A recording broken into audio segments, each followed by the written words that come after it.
Headlines हैं।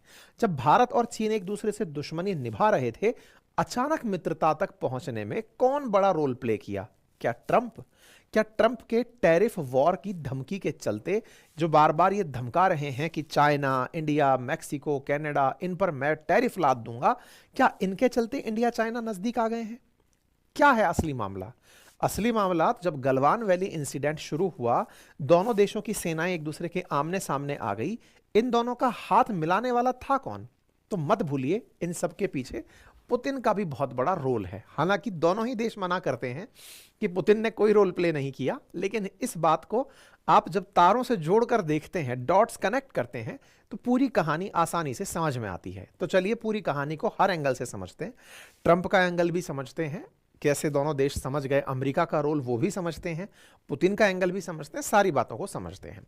तो बात की जाए पुतिन की, तो पुतिन का हाल ही में जिक्र हुआ जब ब्रिक्स समिट, जो कि 22 से लेकर 24 अक्टूबर 24 के अंदर ही कजान नामक शहर, जो कि रशिया में है, वहां पर आयोजित हुई थी। वहां पर भारत के प्रधानमंत्री भी थे, तो चीनी राष्ट्रपति भी थे। पुतिन के द्वारा होस्ट की गई इस मीटिंग में जब ये दोनों लोग पहुंचे, तो इन दोनों के बीच में हैंडशेक सेरेमनी हुई। दोनों के बीच इस तरह का हाथ मिलाने के पीछे जिस व्यक्ति का नाम बड़ा निकल कर आया, उसका नाम पुतिन था। ये हमने आपको सूचना दी थी अक्टूबर 23 के दिन कि जब ये लोग जाएंगे तो आपस में एक दूसरे से हैंडशेक होगा। हैंडशेक का मतलब है कि दोनों वापस से आगे बढ़ने के बारे में विचार करेंगे।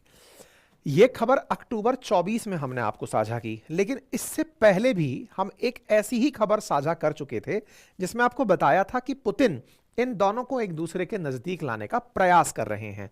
तो अक्टूबर से एक महीने पहले और चलते हैं, सितंबर 15 को, और उस समय मैंने एक खबर की थी और उसमें आपको बताया था कि चीन और भारत को नजदीक लाने में पुतिन बहुत बड़ा रोल प्ले कर रहे हैं। कैसे कर रहे हैं? तो मैंने कुछ तस्वीरें आपको अपने सेशंस में दिखाई थी जो इस प्रकार से थी। 12 सितंबर 2024 को डोभाल साहब से पुतिन साहब मिलते हैं। बातचीत होती है कि हम लोग आगे कैसे बढ़ें, क्योंकि एक चीज तय है कि रूस इस समय ब्रिक्स कंट्रीज को एक यूनिट की तरह से प्रेजेंट करना चाहता है। वो चाहता है कि ये देश आपस में ना झगड़ें, विशेष रूप से एशिया यूरोप से झगड़ता रहे लेकिन एशिया एक रहे। पुतिन इस केस में अपने आप को एशिया वाला मानते हैं। ऐसे में डोभाल साहब से बातचीत होती है। 12 सितंबर की ये न्यूज देखते हैं। 12 सितंबर को इनसे बातचीत होती है। खबरें 13 सितंबर की भी आती हैं कि बातचीत होती हैं, लेकिन किनके बीच? डोभाल साहब और वांग वी के बीच। ये वांग वी कौन है? चीनी विदेश मंत्री। तो 12 तारीख को पुतिन से मुलाकात और 13 तारीख को वांग वी के साथ सेम जगह पर मुलाकात। तस्वीरें 13 तारीख की भी आती हैं कि दोनों के बीच बातचीत हुई। तो एक ही शहर में, यानी कि रूस में, इन दोनों को आपस में मिलवाने का पहला काम पुतिन ने कर दिया। वो जो घटना सितंबर 13 को घटित हुई, उसी के आगे चलते हुए अक्टूबर 23 की पटकथा लिखी गई। अच्छा, बाय द वे, सितंबर में ये लोग क्या करने गए थे? तो ब्रिक्स बैठक से पहले भारत की तरफ से और चाइना की तरफ से डेलीगेशन रशिया गया हुआ था कि हम लोग भविष्य में जब आएंगे यहां पे अपने राष्ट्राध्यक्षों को लेकर, तो कोई दिक्कत ना हो, बातचीत क्या करनी हो वो सब बातें करने। पुतिन ने इन लोगों को आपस में मिलवा दिया। इसके बाद में भारत के प्रधानमंत्री और चीनी राष्ट्रपति की बातचीत तय हुई। तो अक्टूबर 23 इसी साल 24 में आप इनकी मुलाकात होते हुए देख लेते हैं। ये जब मुलाकात होती है तो मस्ट अवेटेड था कि भाई इन दोनों के बीच जब बातचीत होगी तो निश्चित ही कुछ ना कुछ सकारात्मक कदम निकलेंगे। सकारात्मक कदमों में जो सबसे बड़ा कदम निकला वो क्या था? दोनों ने ही अपने बॉर्डर पर जो अपनी सेनाएं हैं उन्हें पीछे हटाने का डिसीजन ले लिया कि हम लोग अपनी सेनाओं को डिसएंगेज कर रहे हैं। 30 अक्टूबर 24 की यह खबर निकली, यानी कि दोनों देश अपनी दुश्मनी से दूर हट रहे हैं। अब इसको ऐसे समझते हैं, 2020 से 24 के बीच में भारत और चाइना के बीच तमाम प्रकार की जितनी भी चैलेंजेस आए हैं, उसके चलते भारत भी चाइना बॉर्डर पर अत्यधिक प्रिकॉशनरी सेना नियुक्त करते जा रहा था, अपनी तरफ से आर्म्स एंड एम्यूनिशन के खर्च बढ़ा रहा था, इंफ्रास्ट्रक्चर पे खर्च कर रहा था, सुरक्षा को लेकर के तमाम प्रकार की तैयारियां कर रहा था ताकि युद्ध की स्थिति में निपटा जा सके। एकदम इस मीटिंग के होते ही सारी चीजें वापस से बैक बर्नर पर शिफ्ट होना शुरू हुई कि युद्ध की तैयारियां नहीं, पीछे हटने की तैयारियां करो। 30 अक्टूबर को दोनों देश पीछे हटना शुरू होते हैं। जहां जहां जो जिस तरह की तैयारियां दोनों देशों ने की हुई थी वो अपनी अपनी चीजें हटाना शुरू कर देते हैं। तस्वीरें आना शुरू होती हैं, दोनों ही देश अपनी अपनी जगह से पीछे हटना शुरू होते हैं। जब चीन के राष्ट्रपति से प्रधानमंत्री मिले थे तब यह भी तय हुआ था कि अभी तो अपन लोग मिलकर यह अनाउंसमेंट कर रहे हैं, लेकिन फ्यूचर में हमारे विदेश मंत्री भी मिलते रहेंगे और एनएसए लेवल की भी बैठक होती रहेगी। तो उसी क्रम में जब यह घटना घटित हो गई अक्टूबर में, उसके बाद जयशंकर साहब की और वांग वी जी की आपस में मुलाकात फिर से होती है नवंबर 19 को। दोनों फिर से इन सब बातों पर चर्चा करते हैं जो अक्टूबर में घटित हुई थी कि सर वहां बातचीत हुई थी, उसकी फॉलो अप कॉल लेनी है। तो फॉलो अप कॉल में फिर से मुलाकात होती है। दोनों फिर से इस बात को करते हैं कि आगे हमको क्या क्या स्टेप्स फॉलो करने हैं, किस तरह से जो रिश्तों में इस समय तलखी आ रखी है वो रिजॉल्व करके आगे बढ़ानी है। लेकिन अगर आप ऑब्जर्व करें तो नवंबर 20 तक चीन के अंदर, मतलब चीन से मुलाकात हो रही है, लेकिन अमेरिका में सत्ता परिवर्तित हो चुकी थी। अमेरिका के अंदर ट्रंप आ चुके थे और बाइडेन जाने की तैयारियां हो चुकी थी। इसका मतलब अब दोनों के मिलने में और भी कई कारण साथ साथ इन्वॉल्व होने शुरू हो चुके थे। दोनों के बीच चर्चा थी कि जो ट्रांस बॉर्डर कैलाश मानसरोवर की यात्रा है उसे शुरू कराया जाए और डिसएंगेजमेंट को और फैसिलिटेट किया जाए। इस बीच में रक्षा मंत्री भी अपने स्तर पर डेलीगेशन से मुलाकात कर चुके थे। फिर आपकी बात इनसे हुई कि भाई अपन लोगों के बीच में तय हुआ था कि हम लोग इस स्तर पर बातचीत करेंगे, तो चलिए बॉर्डर विषय के ऊपर बातचीत करने के लिए डोभाल साहब आप चाइना जाइए। डोभाल साहब को चाइना भेजा जाता है। चाइना वो 17 तारीख को गए। इसी कारण से आप ये हेडलाइंस देख रहे हैं कि डोभाल साहब चाइना जाते हैं, 6 मुद्दों पर सहमति बनती है और यहां पर डोभाल साहब और वांग वी की मुलाकात होती है। 6 मुद्दे कौन से थे वो भी हम बताएंगे। 17 अक्टूबर को आप गए तो ये विशेष प्रतिनिधियों की 23वीं बैठक थी। विशेष प्रतिनिधियों की 23वीं बैठक गलवान वैली इंसिडेंट से लेकर अब तक थी या पुराने समय से थी? तो मैं आपको याद दिला दूं कि ये 23वीं बैठक जरूर थी, लेकिन इसका इतिहास पुराना है। इतिहास पुराना है।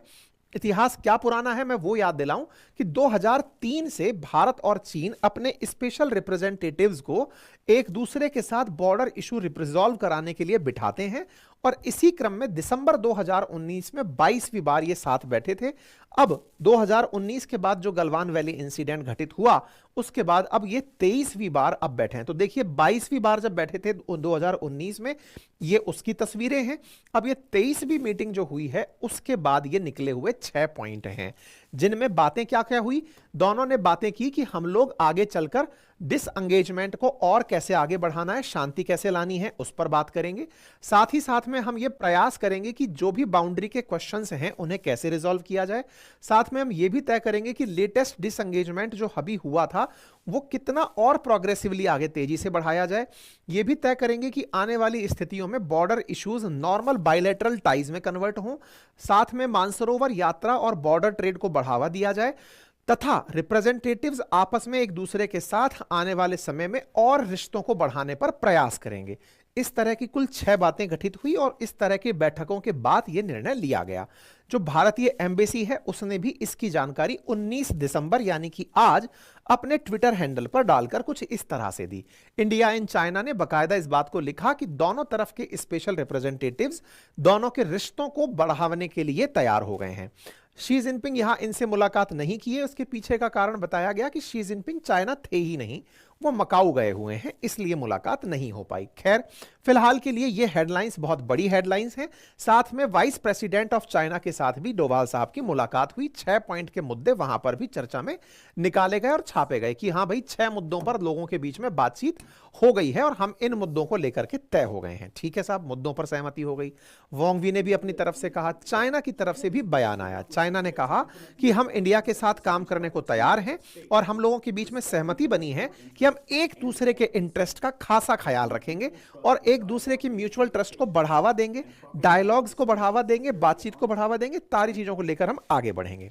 इसका मतलब दोनों के बीच अब दोस्ती की खबर बड़ी खबर बन चुकी है। लेकिन जिस दौर में दोस्ती की खबर बढ़ रही है उस दोस्ती के लिए ट्रंप को कितना जिम्मेदार ठहराया जा सकता है? तो देखिए आज के समय पर यह रिश्ता बढ़ रहा है, लेकिन इसकी शुरुआत असल में सितंबर से हो चुकी है। जिस समय ट्रंप आएंगे यह कंफर्म नहीं था। ट्रंप आ गए हैं और उन्होंने आने के बाद यह धमकाना शुरू किया कि मैं मैक्सिको, कनाडा, चाइना इन सब पर टैरिफ लगाऊंगा, साथ साथ मैं इंडिया पर भी लगाऊंगा। तो ब्रिक्स देशों को धमकाने की खबर बताई थी, ट्रूडो को धमकाने की खबर बताई थी। ट्रूडो के तो हालात ऐसे हो गए कि इनका डेप्यूटी प्रधानमंत्री छुट्टी पर जा चुका है, मतलब इस्तीफा दे दिया है। तो ऐसे में अब बड़ा सवाल यह है कि अगर अमेरिका हम लोगों को भड़काता था लड़ाने के लिए, तो हम लोगों का हाथ मिलाना क्या अमेरिका को चुनौती देना होगा? तो इसको थोड़ा सा बेसिक से शुरू करके समझते हैं।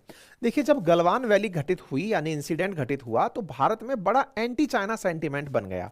चाइना के प्रोडक्ट्स का बायकॉट करना, चाइनीज इन्वेस्टमेंट को यहां से निकालना, एफडीआई जो आई हुई थी उनकी खिलाफत करना, चाइना का कुछ भी मिले उसकी विरोध करने में हम शुरू हो गए थे। चाइना को बाहर निकालने में या चाइना को बायकॉट करने में बड़ा रोल प्ले असल में अमेरिका करवा रहा था। अमेरिका हम लोगों को आपस में रिंग के अंदर लड़वा करके झगड़ा करवाने के लिए तैयारियां कर रहा था, ऐसा ग्लोबल टाइम्स का मानना है। ये ग्लोबल टाइम्स का ही मीन है, जिसके अंदर भारत को हाथी के रूप में और खुद को पांडा के रूप में दिखाकर दिखाया है कि आपस में रिंग में लड़ाने वाला कोई और नहीं, रिंग मास्टर अमेरिका था और वो दोनों को झगड़ा रहा था। झगड़ा इसलिए रहा था ताकि ट्रेड में उसकी मोनोपोली बरकरार रहे, और हुआ भी। अमेरिका भारत का नंबर 1 ट्रेडिंग पार्टनर बनकर आया। अब जब अमेरिका वापस ट्रंप के दौर में जा रहा है और ट्रंप के दौर में जाकर के भारत और चाइना पर दोनों पर टैरिफ बैरियर लगाएगा, अगर ये दोनों देश एक हो जाते हैं तो क्या वाकई में अमेरिका ऐसा कर पाएगा? यह सवाल अब बड़े सवालों के रूप में देखा जा रहा है, क्योंकि अमेरिका चाइना की जगह भारत को अल्टरनेटिव के रूप में अगर देखता है तो भी एक अच्छी बात होती। लेकिन ट्रंप माननीय तो भारत को भी बराबर टैरिफ के लिए धमका रहे हैं। इसका मतलब अगर दोनों ही देश अपनी पैरवी एक साथ करने लगें कि साहब जो इनसे टैरिफ लोगे वो हमसे लोगे, और एक साथ खड़े हो जाएं, तो अमेरिका के लिए सप्लाई चेन का एक बड़ा संकट पैदा हो सकता है।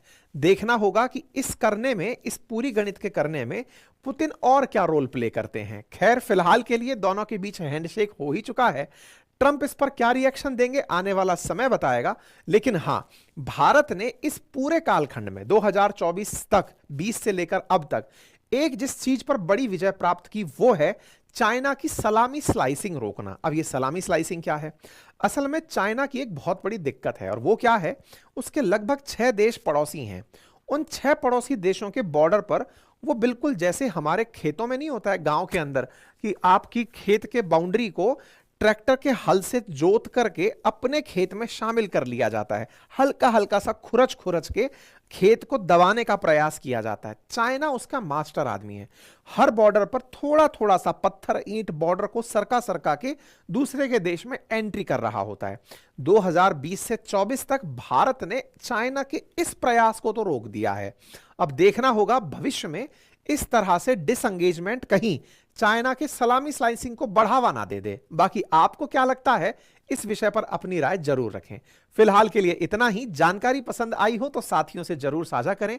चैनल पर नए हैं तो सब्सक्राइब कर लें, वीडियो को लाइक करना बिल्कुल ना भूलें। और हां, यदि आप स्टॉक्स में इंटरेस्ट रखते हैं, शेयर मार्केट में इंटरेस्ट रखते हैं, रुचि रखते हैं, और उसके नियमों को सीखना चाहते हैं फाउंडेशन लेवल से कि अल्टीमेटली स्टॉक्स चलते कैसे हैं, शेयर ट्रेड होते कैसे हैं, आईपीओज आते कैसे हैं, किस तरह से ट्रेड लिया जाता है, कैसे ट्रेड किया जाता है, क्या टेक्निकल पैटर्न्स होते हैं, ये सब सीखना चाहते हैं तो हमारे एप्लीकेशन बातें बाजार की पर जाइए, जिसका लिंक कमेंट बॉक्स में दिया हुआ है, जहां हमारा कोर्स मात्र 999 में उपलब्ध है।